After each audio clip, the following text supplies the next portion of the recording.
Okay, everyone, we are going to do variables now. Variable life, variable annuities. Very simple. For variable life, you have variable life, which is a whole life. Whole life. Okay. Variable, well, this is kind of obvious. Variable universal life is with universal built in. So what is the big deal about variables? It has separate buckets for the money. It has sub-accounts in the separate account. So it has the separate account. It's not in the general account where fixed life and fixed annuities money go. It goes into the general account of the insurance company. Here, with variable products, it's going into the separate account. And then there's a lot of different sub-accounts. Okay, sub-accounts. And those are the investments. These are the different funds. Now, sister funds, they're referred to as sister funds. They're not mutual funds. You'll see the same names. They're going to be very familiar to you. Maybe Capital Appreciation of the T. Rowe Price Company, Americans Growth Fund. All these different funds, Oppenheimer, you're going to recognize them, but the funds are not invested directly in those funds. They're invested in the sub-accounts, and the investment company invests identical to. So they want the same path that those mutual funds get. So they invest just like the Capital Appreciation Fund, just like the American Growth, whatever other funds you're investing in. So don't let them trick you on the test. There's not mutual funds in there. These are sub-accounts within the separate account. Okay, and that's the same way for life and health, or life and annuities. But now we got to do some math. And I touched on some of the math earlier in a math section, but I just wanted to review it relatively quick and let you know what you need to know about variables. Well, on the annuity side, what's the major issue on annuities? It's grow the cash value, but it's voiding probate. Why do people want to get into the life insurance and do variable? They want to grow the cash values. They want to use it for non-death benefit issues. They want to supplement the retirement. They want to do a lot of things with it. Get that boat that they want for retirement, whatever it is. Annuities, they want to grow that, pass it on, or use it for their retirement. But with life, it's very straightforward.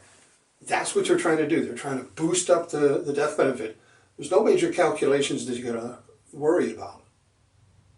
Yes, if you have the ability to take loans and withdrawals from universal life, you take withdrawals first up to the amount you put into it.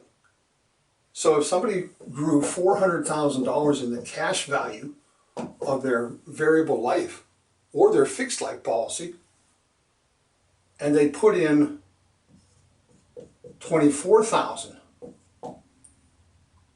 in premium, how do they get the money out? Well, they want to get it out without taxes. So withdrawal up to $24,000. The amount they put in. After that, they take 0 to 1% net loan.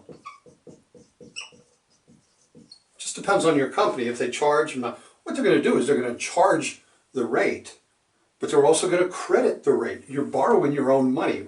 You already withdrew up to the amount you put in, tax-free. Now you take loans, there's no taxes on that either. But when you take a loan, they're going to credit you the interest on it, on the funds, because it's still your money. But then they're going to charge you the same amount, or that amount plus 1%. Certainly, if you can get a zero net loan, that's a good feature. It's not going to cost you anything. And You're going to pay yourself back, probably, on the bottom line. But if you don't pay it back, they just take it from the death benefit. But this could come out of the $400,000, and then, send me $4,000 a month for as long as it lasts. No, you have to keep the program open. You can't bleed out all the assets inside the policy and let it lapse. If you do, it's not life insurance, is it? Okay, so know that. Withdraw up to the amount you put in the premium, 1 to 0% net loan beyond that, whatever it is. If you want $104,000, say, hey, Greg, send me $104,000. Let's do it as a loan. And there's no taxes to that. Now, what we need to do is do a quick review on the exclusion ratio for taxes, and then we'll be done on variables.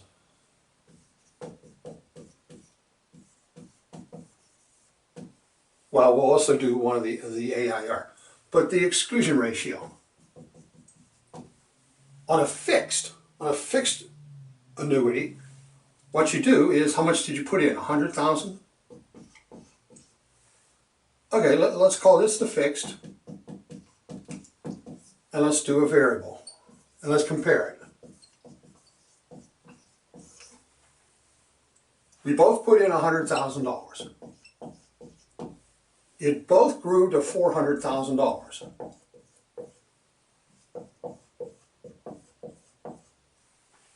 The exclusion ratio for the fixed annuity, that could be an equity index annuity, or it could be a standard bonus or fixed, standard interest payment annuity. Here's the exclusion ratio. Watch it very carefully. This is difficult. Bingo. That's it. 1/4. Just divide what it grew to into what you paid. So 1/4 or 25% is going to be return of premium. The money you put in. Tax exempt, tax free. So if you get, this is, by the way, for scheduled payment. Both of these are based on scheduled payment. You annuitize, okay? You annuitize. So if you're getting $4,000 a month, $1,000 is tax-free. This is going to be a little different for the variable, okay?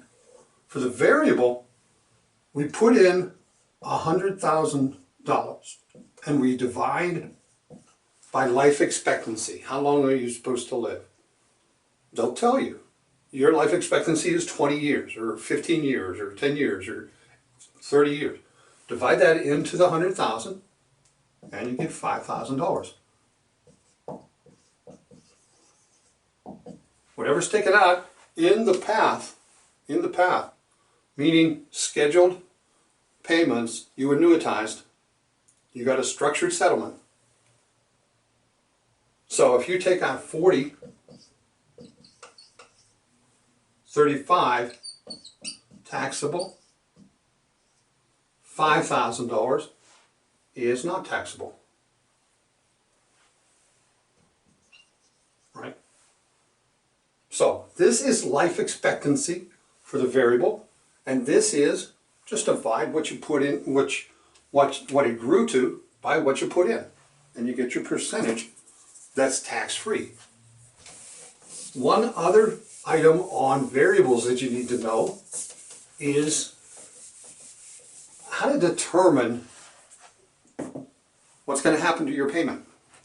In a fixed payment, you annuitize, your payments are that way for the rest of your life or for the period that you selected. That's a fixed annuity. But a variable annuity, the payment is also variable. It also changes. And it's all based on assumed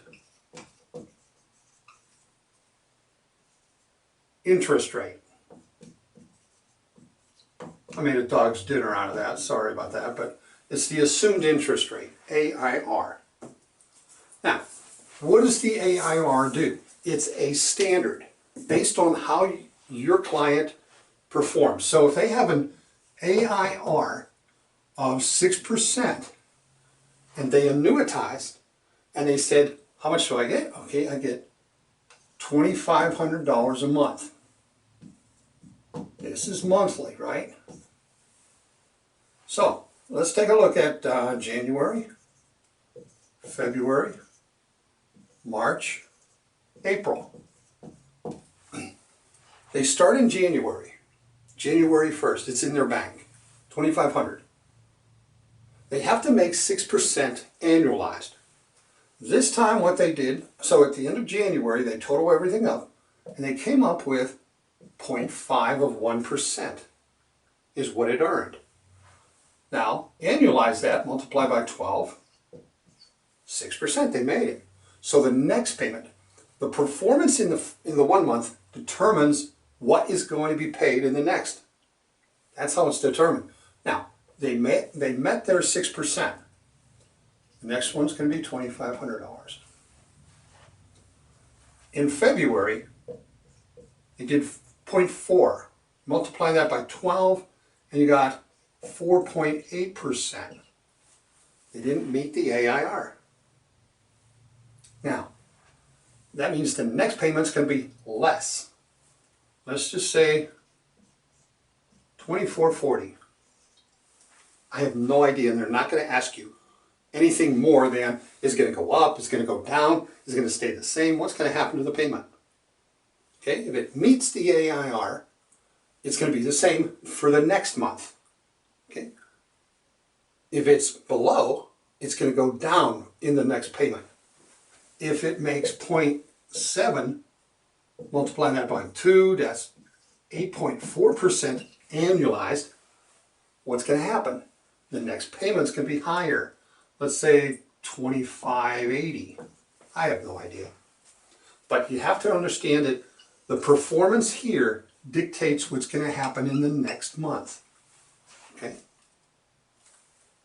That's annuities. Not too hard. Don't let it intimidate you. Annuities are very profitable for a lot of agents on the insurance side as well as the stockbroker, the variable side.